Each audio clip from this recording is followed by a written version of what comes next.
Good morning students. और आज हम पढ़ने जा रहे हैं रिजिड रोटर और नॉन रिजिड रोटर के कंपैरिजन के बारे में। इससे पहले वीडियो में मैंने आपको बताया था कि एक नॉन रिजिड रोटर क्या होता है, और अगर एक नॉन रिजिड रोटर है और वो रोटेट करता है तो क्या उसके एनर्जी लेवल्स पे, उसके रोटेशनल कांस्टेंट पे, उसके रेडियाई पे क्या कोई फर्क पड़ता है, बॉन्ड लेंथ पे क्या कोई फर्क पड़ता है।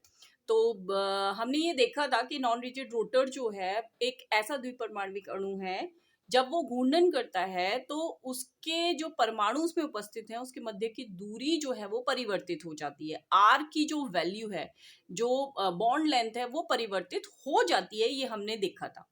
हमने साथ में ये भी देखा था कि जो उसके एनर्जी लेवल्स हैं उनमें भी चेंज आता है। हम यहाँ पर आपके स्क्रीन पे खुला हुआ है कि एक तरफ हमने रिजिड रोटर यानी दृढ़ घूर्णक, और एक तरफ हमने नॉन रिजिड रोटर यानी कि अदृढ़ घूर्णक के एनर्जी लेवल्स दिखाए हैं। साथ के साथ ये देखिए, यहाँ पर ये रिजिड रोटर जो है, ये रिजिड रोटर है और ये नॉन रिजिड रोटर है। ये रिजिड रोटर के एनर्जी लेवल्स हैं और ये नॉन रिजिड रोटर के एनर्जी लेवल्स हैं। ये जो नीचे है यहाँ पर हमने एक स्पेक्ट्रा दिखाया है जिसमें हम कंपेयर कर रहे हैं रिजिड रोटर को नॉन रिजिड रोटर के साथ। देखिए, रिजिड रोटर के लिए एनर्जी लेवल्स कैसे निकलते हैं और उसका सूत्र क्या है, वो है EJ। ये जो सूत्र है वो रिजिड रोटर के एनर्जी लेवल्स के लिए है। EJ is equal to BJ into J+1, जहां पर B क्या है, रोटेशनल कांस्टेंट है। J क्या है, J जो है वो रोटेशनल क्वांटम नंबर है जिसकी वैल्यू 1 2 3 4 5 6 सो ऑन कुछ भी हो सकती है।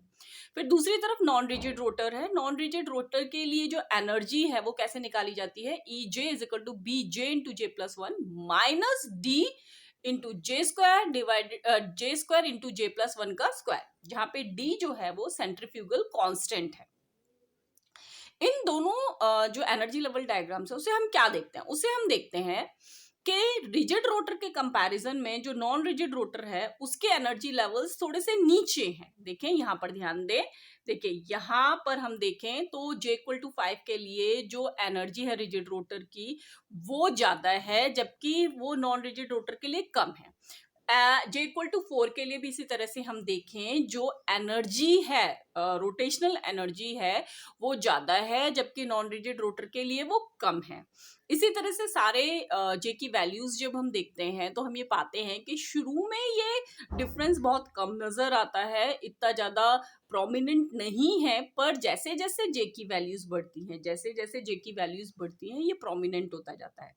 ऐसा क्यों है? ऐसा सूत्र से भी पता चल रहा है कि नॉन रिजिड रोटर में हम एक चीज जो है वो -D into J² into J+1 का स्क्वायर, ये जो फैक्टर है वो हम माइनस कर रहे हैं, सब्सट्रैक्ट कर रहे हैं, घटा रहे हैं BJ इंटू J+1 से। ठीक है, तो जो ये D की वैल्यू है, ये जो फैक्टर है सारा का सारा, वो बहुत कम होता है फॉर J लोअर लेवल्स पे।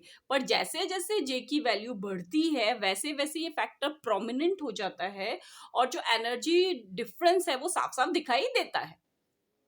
अब इसके हमने ये देखा कि जब भी कोई रोटेटिंग मॉलिक्यूल है, जब वो ट्रांजिशन शो करेगा यानी संक्रमण प्रदर्शित करेगा, अर्थात एक ऊर्जा स्तर से दूसरे ऊर्जा स्तर में जाएगा, तो उसके करस्पॉन्डिंग एक रेखा दिखाई देगी और उसकी वजह से एक स्पेक्ट्रा प्राप्त होगा। देखिए यहाँ पर ये जो है वो एक रोटेशनल स्पेक्ट्रा है जिसको हमने सेंटीमीटर इनवर्स में दिखाया।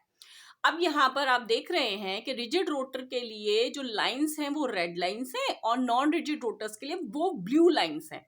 तो हम यहाँ पर क्या देखते हैं कि जो पोजीशन है स्पेक्ट्रा की, जो पोजीशन है वो ब्लू लाइंस जो है वो रेड लाइन से पहले आ रही हैं। इसका मतलब ये है कि जो स्पेक्ट्रल लाइंस है उनकी फ्रीक्वेंसी, जो कि हम वेव नंबर के टर्म्स में शो कर रहे हैं, वो डिक्रीज करती है। किसके कंपैरिजन में?